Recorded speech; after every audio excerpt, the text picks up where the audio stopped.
Okay, good afternoon. Well, Cabinet today held an extensive discussion lasting nearly 3 hours on the Canterbury earthquake and the government's response to it. Firstly, can I express my sympathies to the people of Canterbury, both to those injured and those who have lost property or had their houses damaged. Having visited Christchurch on Saturday after the earthquake, I can well appreciate the magnitude of the loss that people have suffered. I was awestruck by the power of the earthquake and the damage that it has caused in the city that I grew up in. It was miraculous that nobody was killed. I understand that the 3 people who were seriously injured are now stable and making a recovery. Health and safety of the public is a big focus for the authorities. I note there have been continued aftershocks occurring today. The biggest issue appears to be water supply and wastewater. The Civil Defence Minister is this afternoon meeting with the mayors and officials and taking up help that has been offered from around the country to resolve this important issue as quickly as possible. There are just over 160,000 homes in the Selwyn, Christchurch and Waimakariri area, and there are estimates that of those, 100,000 of them may be damaged, some beyond repair. We do not know yet how many people are uninsured, but officials, EQC and the insurance companies are working on that issue right as we speak. I'm advised that the national average of uninsured households is around about 5%. It's important to note that any homeowner who has a mortgage or business that has borrowings will almost certainly have insurance, as that is a requirement of that liability. The above ground damage is obvious, but it could take some time to understand just how much damage there is to underground infrastructure.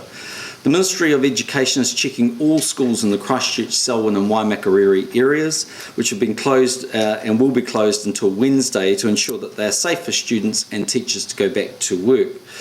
Power supplies have been restored in most places, with very few customers still out. I'm advised that there is around about 3,500 homes who don't have power, and the bulk of them should be restored over the next few days. I'm advised that all rail lines will be restored by tomorrow, but in the meantime freight is being brought into Christchurch by road. The state highway network is fine, but there's been significant damage to some local roads. Christchurch Airport and the Port of Lyttelton are open. Today we had at last count just over 4,000 calls to the government's earthquake helpline 0800 779 997, but we expect that to grow. EQC has early this afternoon received more than 15,000 claims, and of course that is expected to keep growing. I'm advised that EQC are looking to establish 3 field offices in Christchurch. Each will contain about 40 staff, and the first of which is due to open later this week. The government will be working alongside EQC and the other relevant players to provide as streamlined a system as possible in order to process what will be a huge workload. It's also worth repeating that anyone with home and contents insurance can claim up to $100,000 plus GST on their house and $20,000 plus GST on their contents. EQC has advised that irrelevant of when a claim is made, GST will be calculated at 15%. I want to thank everyone involved in responding to this disaster. There's been real community spirit shown from private individuals to government agencies, NGOs, businesses, both local and national. Some government agencies have flown extra staff down to help local staff out, for example in health, education and work and income. One example of the effort being put in by agencies is shown by work and income staff ringing all the elderly people who are known to be living alone in Christchurch. 10,000 calls were made as of this morning, and we anticipate all 16,000 of those who are over 65 and living on their own will have been contacted by the end of today. Where contact cannot be made, work and income staff are physically checking the premises. As to the economic impact, we received some preliminary advice from Treasury on the effects of the earthquake on the economy. That advice suggests that there will be considerable disruption to both the Canterbury and national economy in the short term due to a loss in activity as people and businesses deal with the immediate aftermath of the quake. But looking a little further out, there should be an increase in activity once reconstruction and repair work kick into full gear. This high expected level of construction activity could put some pressure on prices, but this will be balanced by a relatively weak level of activity in the construction industry at this time, so the effect on inflation advised should be limited. These events could mean some volatility for tax revenue over the next year, but due to our work to control debts, the government is well placed to absorb this. The Minister of Finance has talked to the banks and IRD officials to work with them to see how they can take into account the impact on business of the earthquake. Treasury has conveyed to rating agencies the message that the earthquake will not fundamentally alter New Zealand's financial position. Those agencies have said that the earthquake will have no immediate impact on New Zealand's sovereign credit rating. I now want to move to some decisions taken by Cabinet today. As you're aware, a mayoral fund has been established. This is consistent with practice in previous natural disasters. These funds are typically used to assist local residents facing genuine hardship in areas not covered by direct state assistance, such as from winds. Overall pledged donations so far have totalled just under $6 million, including substantial contributions from some of the major banks and others. I want to thank those organisations who have made contributions and would encourage any organisation or an individual to consider also contributing to the fund. The government has today decided to contribute an initial $5 million to the mayoral fund. Further contributions will be considered in due course. The decision has been taken that for the coming weeks, Jerry Brownlee will be the Minister responsible for earthquake recovery. He will be based in Christchurch and give daily media briefings, keeping in touch with relevant ministers and government and local agencies. There was discussion about appointing a special commissioner to work between central government and local government. No decision has yet been made, but the intention is to sit down and have discussions with the relevant local authorities as soon as possible on the idea. A Cabinet committee called the Cabinet Committee on Canterbury Reconstruction will be formed, chaired by Mr Brownlee. Its membership in terms of reference will be decided upon shortly, and that information will be released by the end of the week. The officials committee supporting the new Cabinet Committee will be led by the Department of Prime Minister and Cabinet, which is already playing a strong coordination role in the government's response and met yesterday morning at 10:30 should I say. In terms of roading infrastructure, there is $94 million immediately available in the Emergency Works Fund for the rest of the year. This is for use across the country. It's definitely not enough, but it's enough to get started. The three affected councils are working to ascertain what needs to be done and how much that will cost, and NZTA engineers are working alongside them. Till that work is complete, we simply don't know the size of the problem. The government stands ready to assist beyond the Emergency Works Fund if required. I'm pleased to hear that for the most part the state highway network is held up very well, including bridges. Canterbury's main arterial local roads are also okay. The main area of concern is a number of residential streets and roads across the region, and often the issues are linked to water and sewage infrastructure issues. As for my diary this week, I intend to make a ministerial statement in the House tomorrow afternoon. I'll then fly to Christchurch with a number of other ministers. We will meet with local mayors Bob Parker, Ron Keating and Kelvin Coe at the Civil Defence headquarters for a full briefing.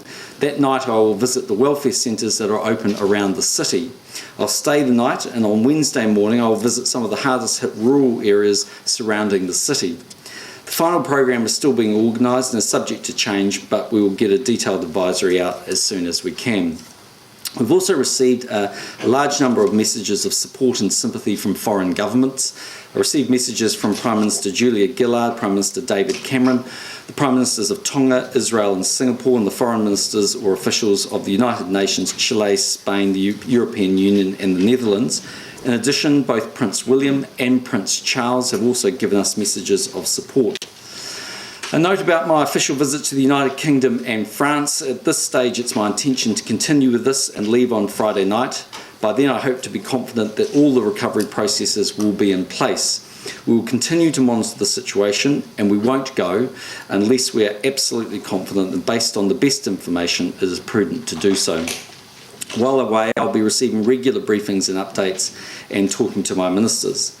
I should also note at this stage that we see no reason to delay the impending local government elections due to be held in October.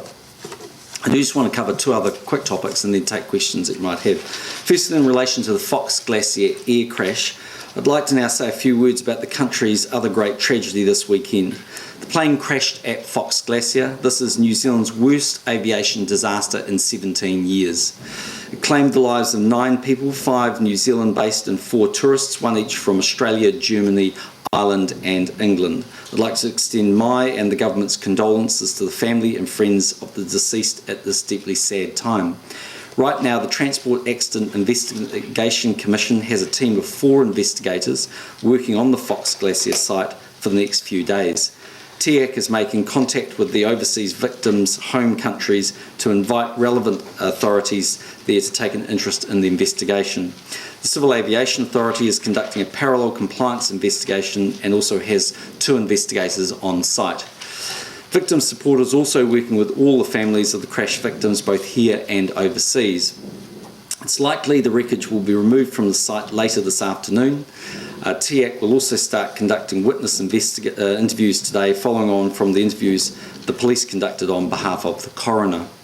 Depending on the complexity of the situation, a final report into the accident can be expected within the next 12 to 24 months. More information on the investigation progress can be found on TIAC website tiac.org.nz. Obviously, there will be ongoing interest in the investigation and further inquiry should be directed to the Transport Minister's office. In relation to South Canterbury Finance, last week the government set out its carefully considered approach to working through the considerable challenges faced by South Canterbury Finance. Our swift response to the appointment of a receiver for South Canterbury Finance met 3 clear objectives. First, making sure that South Canterbury's 35,000 depositors had some certainty. Second, minimising the cost to the taxpayer. And third, our objective was ensuring that the wider disruption to communities and local economies, particularly in the South Island, was kept to a minimum. On balance, we believe the managed receivership and triggering the retail deposit guarantee will achieve these 3 objectives. The Crown has a significant interest in the conduct of the receivership. Many good parts of South Canterbury Finance's businesses are still trading, and it's important that the people and systems supporting these businesses continue to operate normally where that's possible. We would prefer that the assets are sold as a going concern, although we have an open mind about what shape any bids might take. Finance Minister Bill English, who has coordinated the government's response to this complex issue, provided Cabinet with another update today. In particular, he confirmed the receivers have today called for expressions of interest from possible buyers of South Canterbury's assets, and they have today issued a media statement to that effect. This will ensure that the process from here delivers maximum value for taxpayers and minimises disruption to the economy. The receivers working closely with the government will announce more details as they become available in the coming days and weeks. I'd like to make a couple of final points regarding the net cost of the guarantee scheme for taxpayers. Back in May, we had provisioned around about $900 million to meet the total expected net cost of the retail deposit guarantee. We still believe this will be adequate to cover all the costs of all the companies in the guarantee. Since then, we have made decisions that have saved more than $100 million by immediately paying out all of South Canterbury's finance depositors. Taking account of almost $500 million we expect to receive in combined fees from companies in the retail deposit guarantee scheme and the wholesale government guarantee scheme, this leaves us with a net expected cost to the taxpayer of around about $300 to maybe $400 million in total. Given the acute risks our financial and banking system faced at the height of the global financial crisis in late 2008, the government is satisfied it has done the right thing. The alternative of not having a guarantee could well have led to a collapse in confidence in the New Zealand banking and financial system. If that had happened, the bill for taxpayers, without doubt, would have been significantly higher, as we've seen in other countries. The Marine and Coastal Area Bill, might add, which guarantees the rights of all New Zealanders to the marine and coastal area, is to be introduced in Parliament today. The bill replaces the Foreshore and Seabed Act and will ensure free public access to beaches, which last year's Ministerial Review Panel described as the birthright of all New Zealanders. It will also allow Māori the right to seek customary title to areas that have been used and occupied exclusively since 1840. Where customary title is approved, it will sit alongside the common area rights of public access, fishing and navigation, as well as aquaculture and the operation of ports. The bill, unlike the Foreshore and Seabed Act of 2004, protects the legal rights of all New Zealanders and recognises that we all have legitimate and long-standing interests in the coastal areas of New Zealand. You should talk to Chris Finlayson for further comment. Finally, just in relation to the House this week, tomorrow before question time, as well as my ministerial statement relating to the Canterbury earthquake, the Minister of Transport will be moving a non-controversial motion to express the House's condolences on the Fox Glacier plane crash. Wednesday is the Members' Day, and on Thursday the Marine and Coastal Area Bill will receive its final reading.